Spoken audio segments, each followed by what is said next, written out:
un saludo para todas y todos y nada, deciros que a Paulo, a Ariana, a todos vosotros y a Fib estamos encantados, ahora lo dirán las compañeras, pero los tres estamos felices de poder compartir con ustedes. Nos jugamos mucho, mucho, mucho en Colombia, nos la jugamos en todas partes, ya solo estamos cada vez más un solo mundo, ¿no?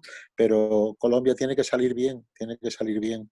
Su proceso de paz y desarrollo está muy bien enfocado por vosotros, vincular las dos cuestiones. Así que todo lo que sea apoyaros.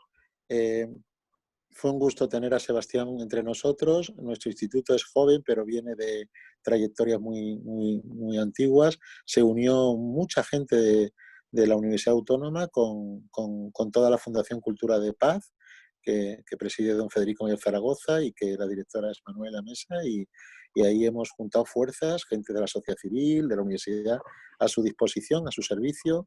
Y nada, entonces contesto sin más, solo era un saludo muy cariñoso, sentirnos muy cercano de ustedes, ¿no?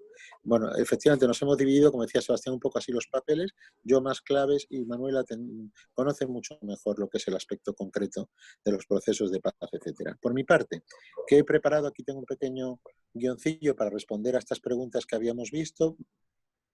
Pensando en todos ustedes, ¿qué claves hay en participación ciudadana que me gustaría compartir?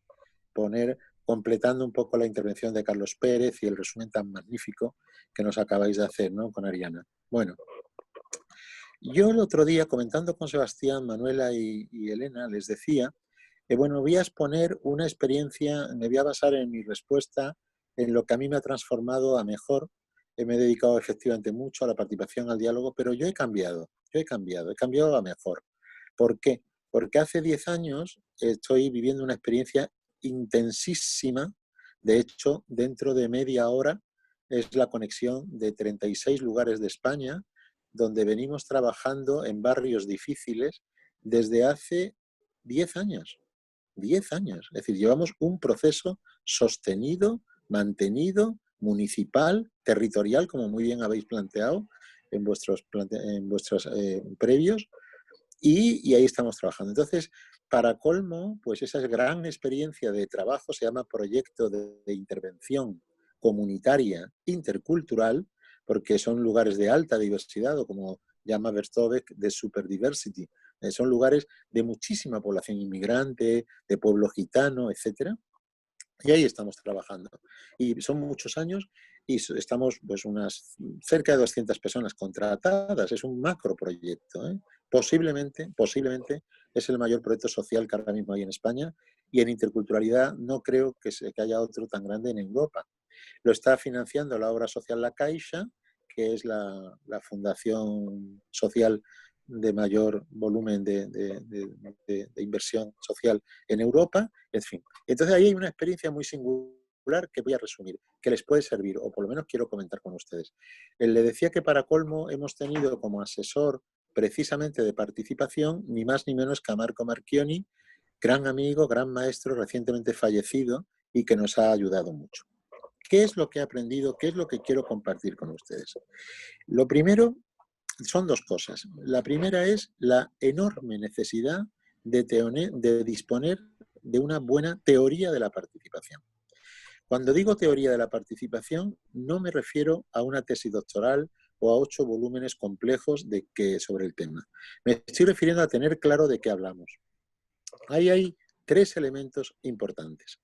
Primero, sobre la naturaleza de la participación. Simplemente enumerar, todos estaremos de acuerdo en que en las últimas décadas se han ido sumando elementos a qué es participación. No solo es una necesidad básica del ser humano, como planteó Max Neff, tan necesaria como el cobijo, como la salud, to be part of, ser parte de, es una necesidad. Pero además la participación es un derecho humano, derecho constitucional. Pero vamos a entrar en más profundidad. A veces se queda solo en eso. Tengo el derecho a participar, pero la gente no participa. No. La participación, en tercer lugar, además de una necesidad y de un derecho, es una obligación, es una responsabilidad. Debe estar basada en la corresponsabilidad. La gente tiene que saber que el mensaje es que usted tiene que participar. Es que no se puede inhibir. Cuando no se participa, hacemos daño a los demás. Pero más todavía, la participación es un requisito imprescindible, una condición sine qua non para el éxito de cualquier política social. No va a tener éxito el proceso de paz en Colombia si no es desde la gente, para la gente, con el pueblo y para el pueblo. No hay otro camino, no hay otro. O se participa o se fracasa. Entonces nos jugamos todo. Y en quinto lugar, todavía más fuerte, lo que he ido viendo en el proyecto del ICI, del proyecto de intervención comunitaria intercultural, es que la participación, por encima de todo, es un proceso. Nosotros decimos que nuestro proyecto sirve al proceso. Lo hemos hecho en los barrios, como, bueno, ustedes no los conocen posiblemente, pero en barrios de precariedad socioeconómica, etcétera, lo que hemos hecho ha sido un proceso participativo y el proyecto le sirve al proceso, es decir, un proceso que, por lo tanto, requiere tiempo. Si ustedes lo que van a hacer, lo van a hacer en unos pocos meses, yo ya sé que no va a salir bien. No puede salir bien. Hace falta tiempo. Y cuando es un proceso, también ya sé una cosa. Como es un proceso, habrá conflicto. Va a haber problemas. Ya lo sé. Yo estoy todos los días metido en problemas. Porque cuando la gente participa, opina. Cuando opina, conflictúa, dice, discrepa, piensa, se siente ninguneada. Dijiste que, se prometió que, ustedes no me tienen en cuenta, yo digo que eso no cabe aquí, usted ha faltado el respeto. Es un proceso dialógico, un proceso con tensiones. Entonces, o hay mediación, o hay facilitación, o hay un equipo que también es un equipo mediador, no solo de liderazgo moral, científico, sino además mediador. Tiene que haber un grupo cuyo interés solo es el proceso. A mí del proyecto mío no me importan los resultados en los barrios. Eso es cosa suya. Eso es cosa de los protagonistas. A mi papel, como director científico del proyecto y de los equipos, mi papel es garantizar el proceso, la metodología, que puedan verdaderamente resolver sus problemas y que decidan ellos su destino. Entonces es muy importante que FIP o la gente que encabece todo el proceso tenga una capacidad mediadora. Y eso hay que ganarse, esa confianza hay que ganarse. Entonces, partiendo de esa concepción, me pregunta Sebastián, bueno, ¿qué retos hay? Pues dentro de que la clave que les quiero decir es, por favor, díganme cuál es su concepción de la participación, su teoría. Yo les voy a decir ahora la nuestra. Pero lo primero que les he dicho es tengan clave todos esos aspectos de la participación. Lo segundo sería que debe estar al servicio, la teoría de la participación, de la teoría del cambio. Es decir, ¿cuál es la estrategia de cambio que ustedes tienen? Porque tiene que ser explícita. Pero además es un problema esto de la teoría del cambio, que ustedes dominarán el concepto. Si ustedes no saben cuál es el cambio trazado, cuáles son las rutas de cambio, etcétera, es muy difícil saber bien luego cómo dirigir la nave de la participación. Pero por otro lado, el cambio no es algo que se hace en un despacho. El cambio se va marcando con la práctica. Luego hay que tener la enorme habilidad de ir poco a poco generando estrategia de cambio, sorteando dificultades y cada vez explicitando transparentemente la estrategia que es lo que se busca, porque si no se va creando una desconfianza. Vale. Bueno, eso es largo ese tema, lo dejaré ahí solo para decirles que, y acabo esta primera contestación, nuestra teoría, para que vean ustedes en un concreto, nuestra teoría de la participación es la siguiente.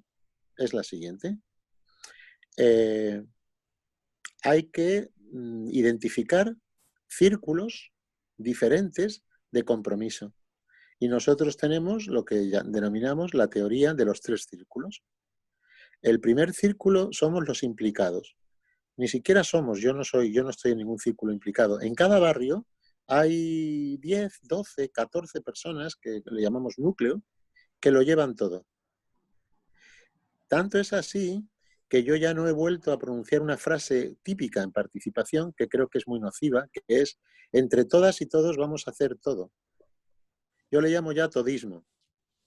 Eso es falso. Eso es falso.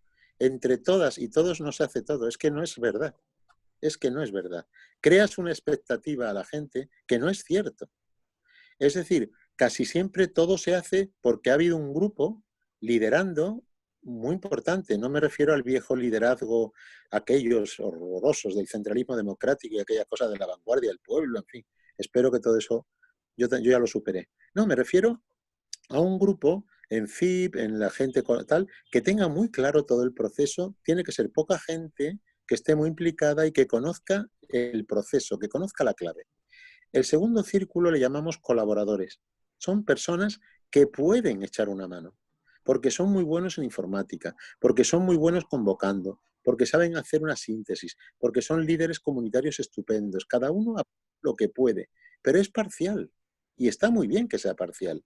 Unos pueden reunirse el fin de semana, otros en día laboral. Otras personas pueden aportar que son farmacéuticas del barrio, otro que es un profesor estupendo. Eso en nuestro caso, que es un trabajo comunitario. Piensen ustedes cuáles son los protagonistas de la paz y qué puede aportar cada uno. La pregunta es, ¿usted qué puede aportar? ¿Qué está dispuesto a aportar? Y será parcial. Y menos mal que es parcial. Está estupendo porque eso es muy descansado. El tercer círculo, el primero son implicados, el segundo colaboradores. Nuestro tercer círculo lo llamamos informados. Y es que en todos los barrios, en todo momento, le decimos a todo el mundo todo lo que se está haciendo. Ahí sí digo todo. Ahí sí digo. Radio comunitaria, etcétera. Somos transparentes. Entonces, ¿qué ocurre? Que en los barrios, poco a poco, hay gente que le interesa la información que recibe, la hoja que llamamos compartir, etcétera. Hay muchos medios. Y entonces esa gente, al ser informada, al principio se sienten raros, luego lo agradecen, etcétera. Y poco a poco van colaborando. En estos momentos, si doy al botón de mi ordenador, me aparece en 36 lugares de España cuánta gente está implicada, cuántos colaboran en qué y cuánta gente está informada. El proyecto se desarrolla en 36 lugares y es 1.180.000 personas. Es un macro proyecto, pero yo no espero que toda esa gente vaya a la asamblea, al encuentro comunitario, al espacio técnico de relación, ni mucho menos, ni mucho menos. Ahí van los colaboradores. Y por supuesto que quien va a todas partes lo conoce todo bien y lleva el proceso, son los implicados. Entonces, distingan niveles de participación. No exijan a todo el mundo la misma implicación. Y el proceso quiere decir que habrá gente que empieza muy implicada y enseguida se quema. Por lo que sea, tiene que cuidar a su madre, se ha embarazado. Da igual, da igual. Si no puedes más, pasas a colaborar y ya está, no pasa nada. Y gente que está en colaboración pasa a implicarse. Porque si no, en fin, ustedes seguro que han oído la frase de es que siempre, ¿no? En España se dice es que siempre somos los mismos. ¿Cuántas veces he participado en cosas donde al principio hay una euforia maravillosa, una asamblea de estas que sale uno que cree que el mundo va a ser posible, ¿no? 2 meses más tarde, ahí quedamos 4 gatos, los de siempre, 4 gatos, siempre. Es mejor empezar al revés y es saber que siempre va a haber 4 gatos. Siempre va a haber poca gente. No se frustren cuando haya poca gente. Lo importante es que esos sean los implicados. Luego, y que tengan alrededor a mucha gente colaboradora de buena fe. Y que se lo contemos eso al mundo mundial. Pero son niveles diferentes, ¿vale? No sé si con esto yo quiero luego entrar en cuestiones mucho más metodológicas y técnicas, pero la concepción general, antes de entrar en diálogo, debate, etcétera, etcétera, me gustaba compartir un poco este esquema, ¿no?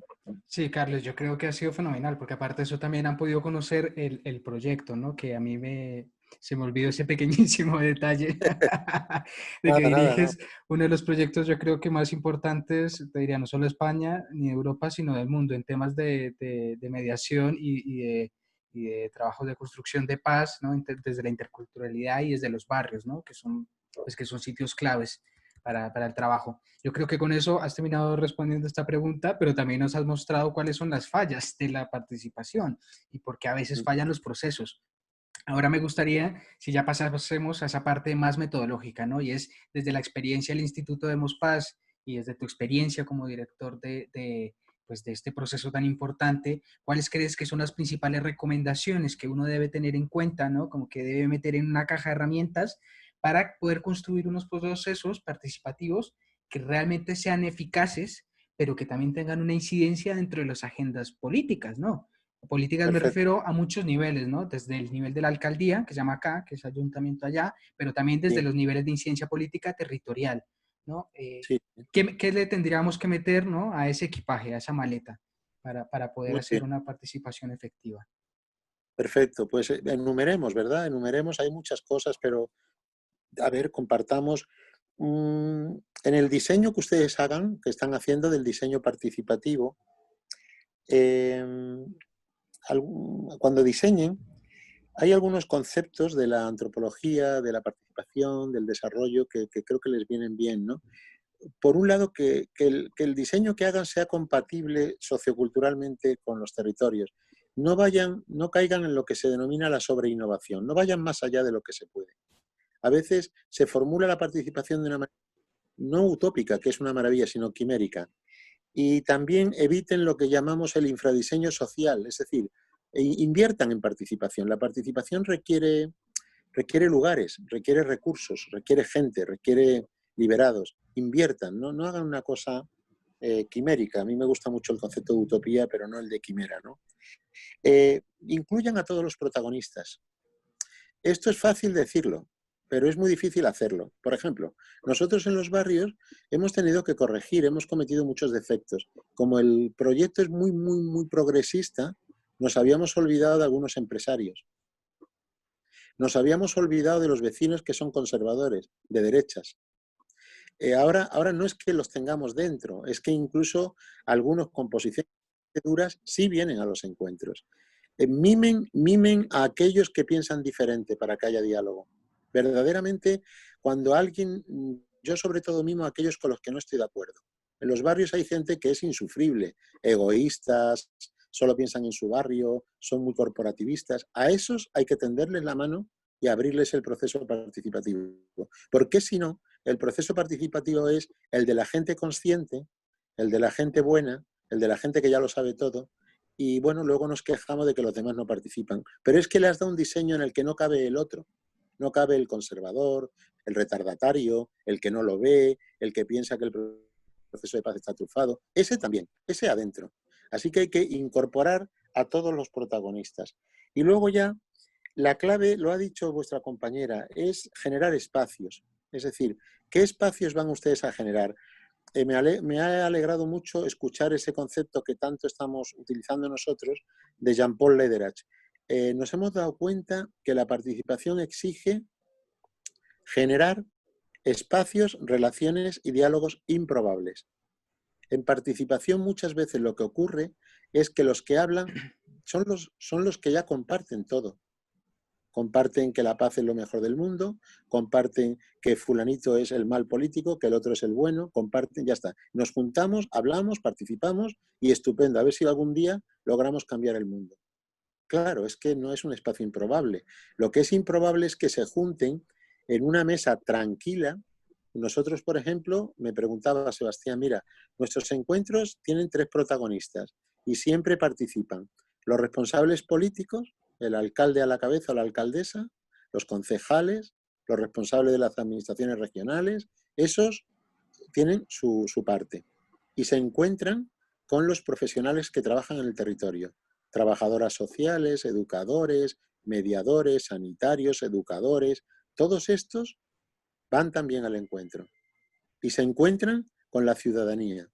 Al encuentro van las ONGs del lugar, las entidades sociales, las de derechas y las de izquierdas, no solo las de izquierdas, las de derechas también, van. Para eso hay que darle un cierto tono al espacio, muy plural. Y luego van los ciudadanos de a pie, van las vecinas, los vecinos. ¿Cómo lo hacemos? Cuando nos hacemos el encuentro comunitario, que es 2 veces al año, se ha hecho una labor previa de los espacios de cada protagonista. Es decir, lo que hemos descubierto es que para que participen los políticos, las instituciones, tienen que tener su propio espacio previo. No puedes directamente decirle al alcalde, venga usted. No, hombre, no. No, hay que reunirse con la concejalía, hay que reunirse con la corporación municipal, hay que reunirse con los partidos de oposición, hay que explicarle lo que se trata y después de todo eso van al encuentro. Claro que van. Van a decir algo y a recibir. Pactamos con ellos que no actúen como políticos clásicos, es decir, llegan al encuentro, saludan y se van. No, se quedan hasta el final. Es más, hablan al final, después de escuchar. Luego, la parte profesional, una revolución que hemos hecho es que hay en todos los lugares, Sebastián, hay un espacio técnico de relación. el expertise, los profesionales, fíjate bien lo que te digo, que esto es muy importante, que sean públicos o privados, que sean voluntarios o contratados. En nuestro caso hay muchísima gente extranjera en los barrios de Madrid, de Cataluña, que son magníficos profesionales, pero no están contratados a lo mejor, pero ellos participan de estos espacios. Entonces, hay una vez al mes aproximadamente, se reúnen los técnicos del territorio para hablar entre ellos. ¿A cuándo se reúnen? Nunca fuera del horario de trabajo. Ese es un error de la participación.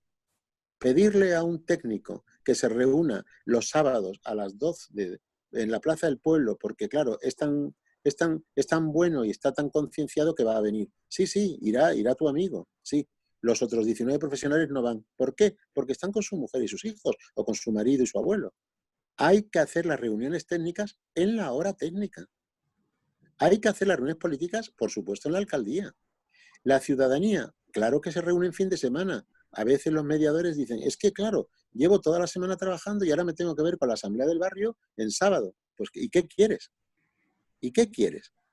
Hay que adaptar los tiempos, los horarios, el lenguaje, todo, hay que adaptarlo a cada uno de los protagonistas que son diversos. Y hay que preparar para que luego vayan al espacio improbable. Y esto es muy profundo. El espacio improbable, por ejemplo, en muchos lugares de España, cuando yo empecé en el año 2010, los de sanidad no se veían con los de educación. Es decir, una cosa era el colegio, la escuela, y otra cosa era el hospital. Y decíamos, pero entonces, ¿cómo vamos a trabajar la salud sexual reproductiva? ¿Cómo la vamos a hacer en la escuela? Empezamos poquito a poco, una enfermera fue, dio una charla, luego, etc. Ahora mismo hay 43 centros públicos de España donde están articulados al sistema de salud, pero eso requiere mediar, paciencia, etc. Entonces, generar espacios improbables paulatinamente, ¿no? Y ya finalmente aplicar, ustedes ahí han sido maestros, porque tienen agentes como Fals Borda y gente maravillosa que ha aportado mucho. Aplicar metodologías innovadoras de participación social, sobre todo en la conversación pública, el open space, en la reunión ciudadana, el café conversado. Hay múltiples formas hoy día que no sean la clásica de hola, ¿qué tal? Les va a hablar fulanito y les va a explicar por qué están ustedes aquí. Vale, gracias. Vale. Ahora toma la palabra no sé quién. Vale, gracias. ¿Alguien tiene algo que decir? No. Vale, gracias. Sí, sí, yo. Y coge a alguien y habla 20 minutos sobre no sé qué tema. Vale. Alguien lo resume y a casa. Eso es un desastre. Eso es un desastre y es lo que casi siempre se hace. Es que no es así. Es que no es así. Pues nosotros la conversación pública, solo dos personas tienen dos posiciones, las dicen, dialogan entre ellos, eso se pasa a fila cero, se enriquece el tema, la gente va tomando la palabra de los demás, eso se pasa al gran público, vamos a envolviendo el diálogo.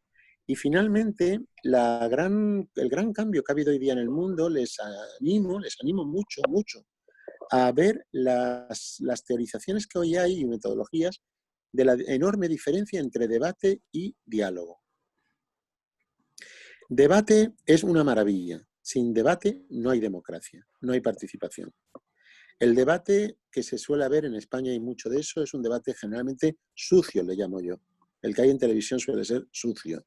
El que hay en el Parlamento es bastante agrio en España. Se debate muy mal. Bueno, pero el debate está genial y es muy necesario el debate limpio, pero es muy inferior al diálogo. El diálogo es la auténtica vía. ¿Cuál es la diferencia? Hay, según Ramón Alzate, hay 10. Yo no les quiero cansar, le voy a decir una fundamental. En el debate, bueno, o dos. En el debate alguien puede ganar. Un debate se puede ganar. Me ha gustado más la posición de no sé quién. Pues yo estoy con tal. Hemos votado y 80% se inclina por la posición de tal. El debate es magnífico y sí es limpio, pero en el debate hay posiciones. En el debate puede alguien, entre comillas, ganarlo. Se sabe dónde se acaba, en una votación, en una decisión. En el diálogo no puede haber ganadores ni perdedores, porque no hay posiciones. El diálogo, diálogos, es decir, a través de ti, a través de ti. Hablemos, por favor, porque solo hablando vamos a llegar a algún sitio juntas, juntas. Vamos a llegar juntos y juntas a algún sitio que no sabemos cuál es. Si ustedes tienen clarísimo ya dónde tiene que estar Colombia, cómo hay que resolver cada tema, no hagan participación, díganlo, lidérenlo, si ya lo saben. Pero no engañemos a la gente. Vamos a dialogar, pero yo en realidad ya lo sé. Yo ya sé perfectamente lo que tiene que hacer España y Europa, lo sé perfectamente. Soy Carlos Jiménez. Pero bueno, dialoguemos un poquito. No, no, no, no, no. Es o dialogamos o nos perdemos. En la humanidad ahora mismo o hay un gran diálogo democrático, multilateralista, pacífico, intercultural profundo, o nos vamos a dar una leche, como decimos en España, ¿no? Hay que dialogar por imposición, porque es que no sabemos, porque te necesito, es que quiero ver tu posición, quiero ver lo que tú me haces pensar. Entonces, ese diálogo abierto tiene que ser mediado. No, mi experiencia es que no fluye solo. Desgraciadamente, hay muy poca gente que sea capaz sola de tener un diálogo de altura. Se tienen muchísimas conversaciones todos los días, pero médienlo. Tengan buenos monitores que sepan, por ejemplo, no tener posición. Yo cuando he ayudado a algún diálogo público, hago un trabajo interno y es que me olvido de mí mismo. Yo solo utilizo mi subjetividad, solo. Dentro de poco hay una serie le llamamos futuro alternativo, me lo acaban de decir esta mañana, voy a tener que intervenir en una conversación pública sobre sindicalismo en España. Y es cómo se une las demandas sindicales de cortísimo plazo, de necesidades increíbles de las trabajadoras y trabajadores, cómo se une eso a una posición de cambio climático. Por ejemplo, las armas. ¿Cómo puede España no ser el 7º vendedor de armas sin por eso mandar a la calle a lo mejor a 100 y pico mil trabajadores y trabajadoras que son los que fabrican las armas? ¿Cómo puede el gobierno? Error primero, pues nada, a partir de ahora política de paz y no hay armas. Pues tienes a 100 y pico mil trabajadores en la calle protestando y posiblemente votando a la derecha. Posición otra, pues ¿qué le vamos a hacer? ¿Habrá que fabricar armas para dar de comer a nuestros hijos? Pues tampoco. Vamos a hacer un diálogo para cómo podemos unir que España tenga una política de paz y abandone ya el camino de la fabricación de armas con crear industrias que den trabajo a esa gente que necesita ese dinero todos los días. Entonces, esta es una contradicción. Y la palabra contradicción en ese diálogo la vamos a abordar. Van a venir 2 sindicalistas, vamos a estar pacifistas y vamos a hablar. Pero es un espacio improbable. Yo voy a comprender a los sindicalistas, ellos me van a comprender a mí. Y vamos a ver a qué podemos llegar.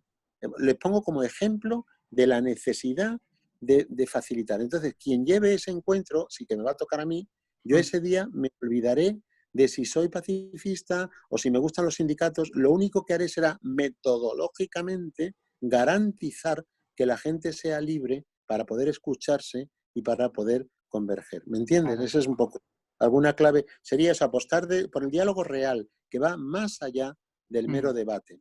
Claro. Hay No, más cosas. sí. Lo dejo aquí, sí. Dime. Sí, no, que para ir como rodeando. Pero sí, nos has dado unas claves y esas claves creo que son, pues en un país como Colombia son imprescindibles, ¿no? Eh, pero por ejemplo, a mí me surge una pregunta y ahí aprovecho para ir conectando con Manuela. Y es que, claro, esto, por ejemplo, lo estamos pensando en estos momentos y lo estamos haciendo en un país como España, donde claro que existen conflictividades, existen también violencias, pero no son a la misma dimensión de las que, por ejemplo, existen en Colombia, ¿no? Donde tú por simplemente hablar, pues ya te estás jugando la vida. Entonces, ¿cómo piensa uno la participación, ¿no? La mediación y el diálogo en un periodo de posconflicto? Que los periodos de posconflicto, no nos equivoquemos, son violentos de todas maneras, tal y como se Sí, está viendo en el caso colombiano. ¿Cómo podemos sí, empezar a pensar esto, ¿no? Aterrizado en un país que está en un proceso de construcción de paz. sí. Ahí Manuela es la que yo sola, muy breve, Mm, por mi parte, la palabra, y ustedes ahí tienen un punto muy débil y es complejo, nosotros también, que sería, eh, es necesario el paraguas institucional. Los procesos participativos tienen que estar con un paraguas, con una cobertura, con una legitimación institucional. Nosotros le llamamos ERI, espacio de relación institucional. en cada barrio que se crea una estructura que no es representativa, que no es decisoria y que solo es que todas las instituciones públicas y privadas, de ONGs, etcétera, del barrio, se ven, se dan cita para conocer el proceso que se está haciendo. Y sirve como cobertura, es decir, los vecinos reciben el mensaje de que Cáritas, Cruz Roja, ACCEN, Secretariado Gitano, el Ayuntamiento, etcétera, todos se han reunido y han dicho, está bien ese proceso. Así que cobertura institucional, y la palabra mágica clave es organización. Es decir, Marco Marchionni nos enseñó que no basta con las redes, hay que organizarse. Si usted organiza espacios, comités, asambleas, etcétera, eso crea espacios de seguridad que tengan un espacio institucional, una cobertura institucional. La frase de Marco, con esto acabo yo, decía: sin información no hay participación, pero solo con información tampoco.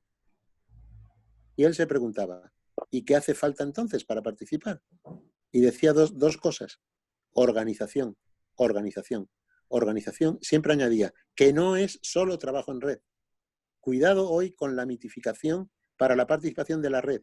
Hacemos una red, montamos no sé qué en internet, tenemos no sé cuánto. Eso está genial, pero no es más que un instrumento. La gente necesita organización, quiere decir espacios organizados, formales, que pueden ser también telemáticos, ¿vale? Y lo segundo que decía Marco es: sin propuestas no hay participación. Uno de los errores que cometemos es pensar que todo surge de abajo y todo se arma desde abajo. Hacen falta propuestas, no desde arriba, sino que la gente participa cuando recibe una propuesta, o varias. Pero no sé explicar bien esto, pero no caigan en la democratitis. Bueno, estamos aquí 300 y a ver entre todos y todas qué decidimos. Fracaso absoluto. Fracaso. Ahí ganan los que ya saben de técnica de asamblea. Ahí yo he sido militante de este tipo y me sé el truco. Ahí gana el más listo, el que haga la propuesta mejor al final. No, eso no se trata de hacer eso. Se trata de las propuestas que ya hay, los acuerdos de paz, los documentos de gobierno, todo lo que ustedes ya tienen, eso hay que discutirlo, la propuesta. Sin propuesta no hay participación. Pero en fin, yo creo, por eso, en un lugar de extrema violencia estructural, directa, simbólica, etcétera, como es Colombia, yo creo que si ustedes hacen organizaciones seguras, con amparo institucional constante, puede ir mejor la cosa que no en algo difuso y no amparado. Vale, por ahí iría yo. Muchas gracias, Pero bueno, Carlos. insisto que es Manuel aquí, yo tengo poco que... Bueno, disculpa si me he alargado, ¿eh? No, Carlos, por favor, nos has dicho las claves. Nos has dicho las claves, Manuela. Entonces, ¿cómo por ejemplo, podemos pensar esto, ¿no? En un caso, en un contexto de posconflicto. Bueno, primero, buenas tardes, ¿no? Y un saludo cariñoso, ¿no?, a toda la gente que nos escucha. Y bueno, me sumando a las ideas que ha planteado Carlos. Yo creo que, bueno, lo primero es, si miramos cuál es la experiencia, ¿no?, de otros procesos de construcción de paz, o sea, qué es lo que ha pasado, ¿no? Es decir, el paso de la violencia a la paz no es algo que ocurre de manera inmediata, ¿no? Entonces, por lo tanto, la violencia va a seguir de alguna forma estando ahí, ¿no?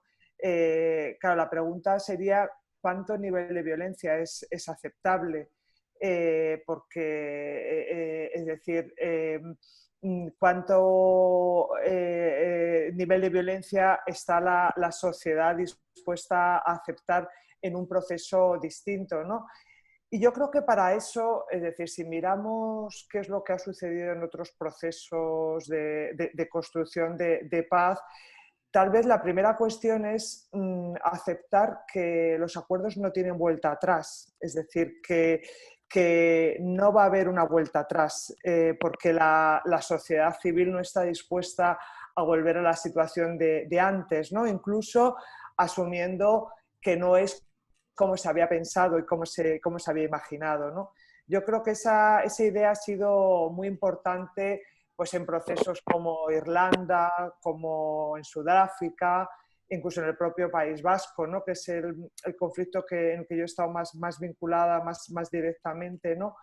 Entonces, la aceptación de que no hay una vuelta atrás a pesar de la violencia, porque lógicamente un conflicto armado de larga duración deja una sociedad fracturada, con muchísimo daño, y por lo tanto el tejido social no se reconstruye fácilmente.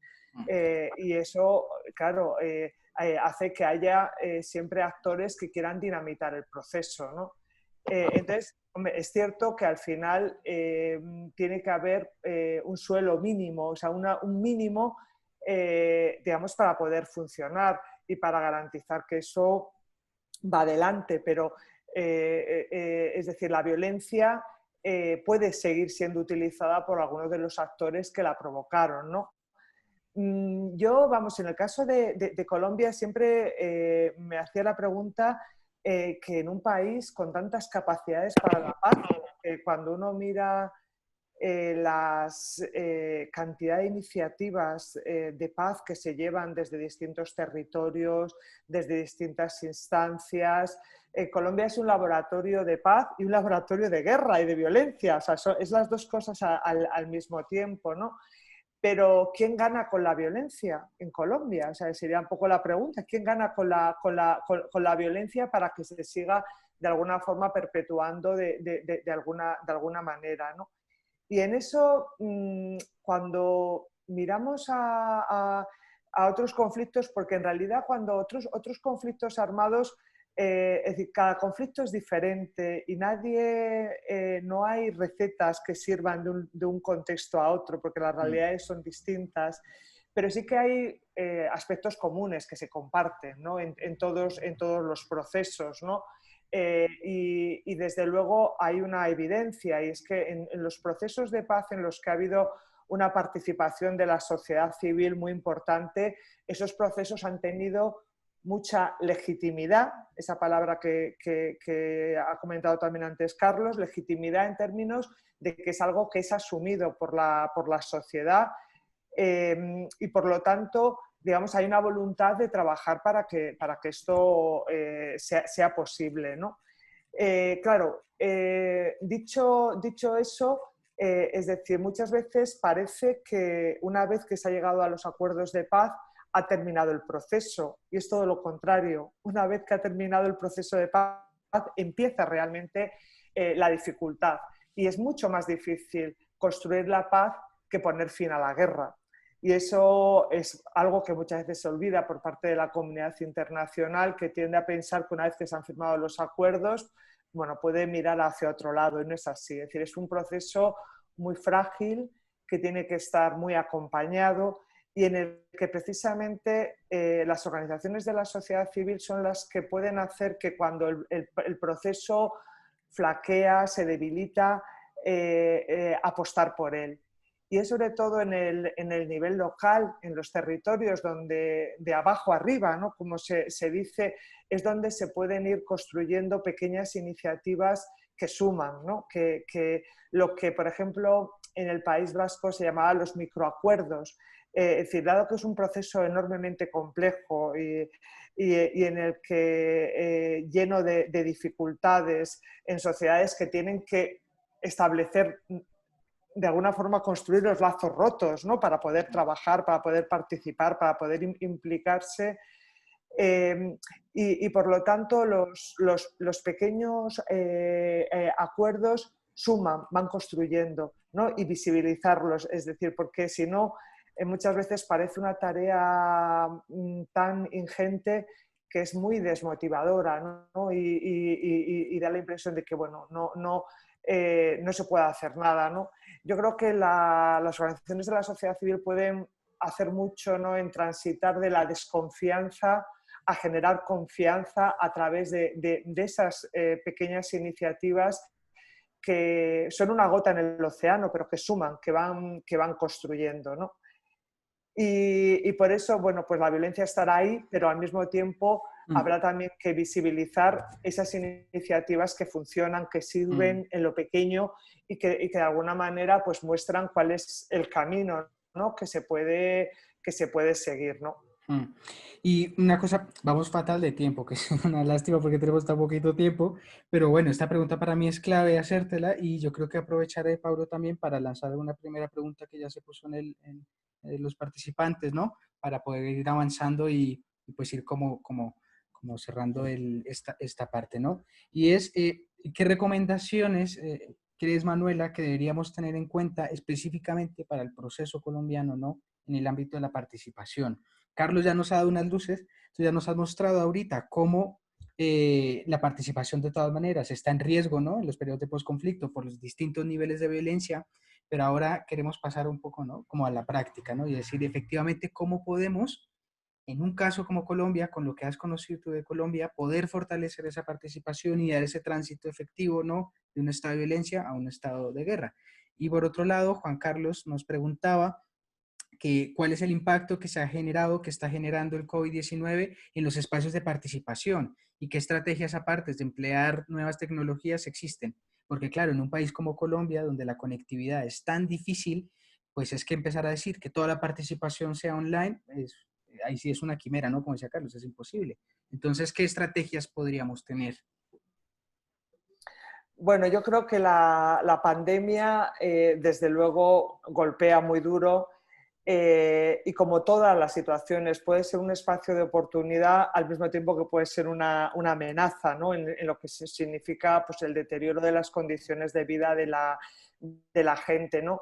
Pero desde luego, en lo que puede ser una oportunidad es porque coloca en un nivel secundario otras cuestiones que estaban a lo mejor en un primer lugar, ¿no? Y todas las estrategias de polarización que enfrentan a los sectores y que permiten muchas veces una participación efectiva, porque digamos, hay unas diferencias que parecen insalvables.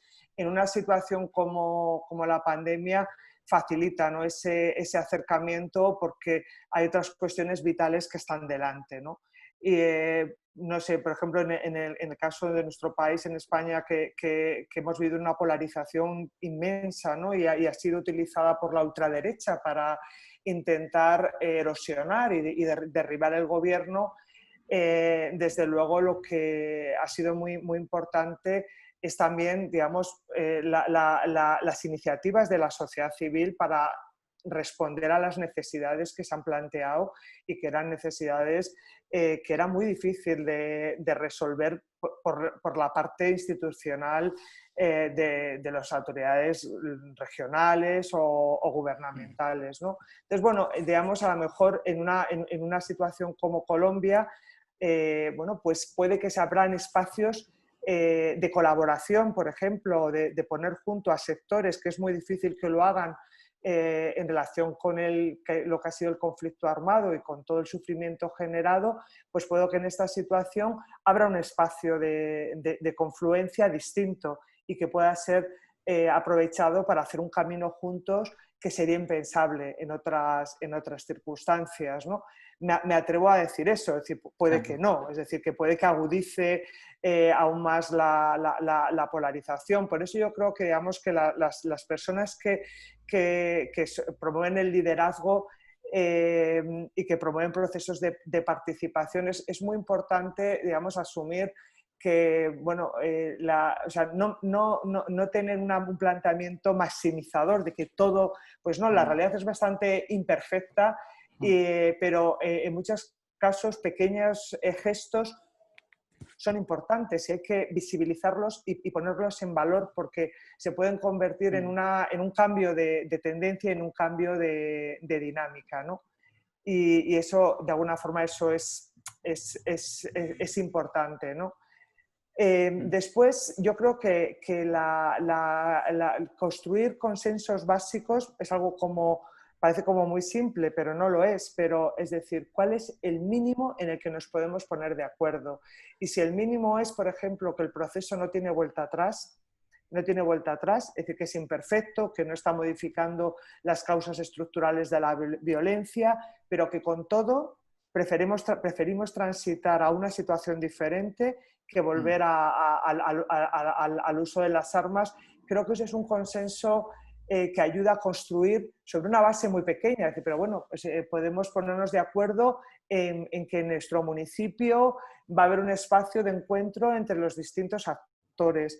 Es decir, por ejemplo, en el caso del País Vasco, nos hemos conocido muchas microexperiencias, ¿no? de cómo sectores que durante todo el conflicto jamás se sentaron juntos, jamás bueno, pues compartir espacios sociales simplemente teniendo presencia, es decir, un acto de la celebración y tal, y que por primera vez participan gente que no había estado nunca antes junta, ¿no? Esos espacios improbables de los que hablamos, pues un primer gesto es un elemento para construir sobre ese gesto cuando existe la voluntad, ¿no? de avanzar en ese sentido, ¿no?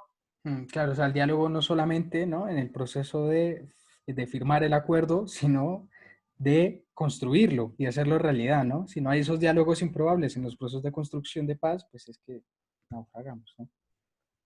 Exactamente, ¿no? O sea, digamos, avanzar sobre los pequeños gestos, ¿no? Sobre los pequeños espacios y visibilizarlos, porque muchas veces es mucho más fuerte todo lo que no funciona que lo que funciona. Entonces es necesario mostrarlo, contarlo y convertirlo en una pauta de funcionamiento en los lugares donde está funcionando. Por eso es tan importante muchas veces mirar otros procesos, porque aunque los contextos son diferentes, puede ser una referencia para otros y de hecho bueno, lo que ha sido el proceso de las conversaciones de paz en Colombia y el proceso de paz es mirado con mucho interés desde otras zonas en conflicto, porque ha sido un proceso muy participativo, bueno, con una presencia muy importante de organizaciones de la sociedad civil, con una perspectiva de género, y eso, por ejemplo, es una referencia en este momento para otros conflictos, ¿no? Y por eso es tan importante también que el proceso de Colombia vaya adelante y que se vaya construyendo a pesar de las dificultades y a pesar de un gobierno que no apoya el proceso.